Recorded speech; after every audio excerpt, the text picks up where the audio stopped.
Hi, it's Don Byer from MonsterMortgage.ca. We're back out at our East York property, which we first featured last fall. The owners of this property have owned it for a number of years, and as we discussed last year, they decided instead of moving and going through all the costs associated with moving, that they would renovate the property that they were in and add a second story. They have 3 kids and they need the extra room.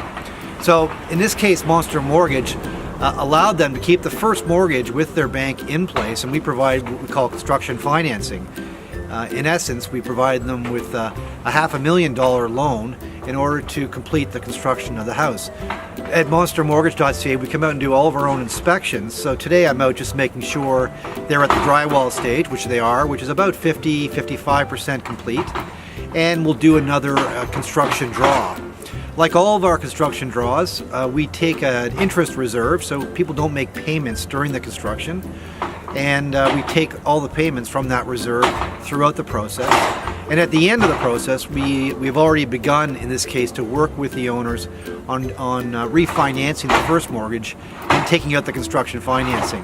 This project will be completed in another, about 60 to 90 days, at which point we'll do a new first mortgage, pay out the construction financing, and off they go and they're going to enjoy a brand new home.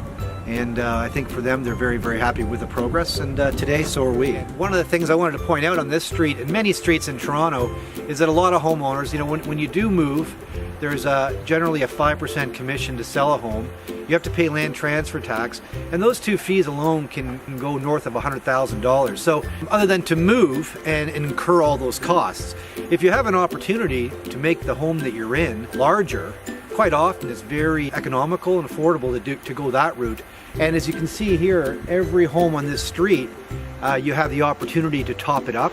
And that top up can cost anywhere between $300,000 and $400,000, depending on whether you want to renovate your first floor with it. Most people do. They don't want a half a new home. So quite often, the opportunities in Toronto for this type of renovation are endless.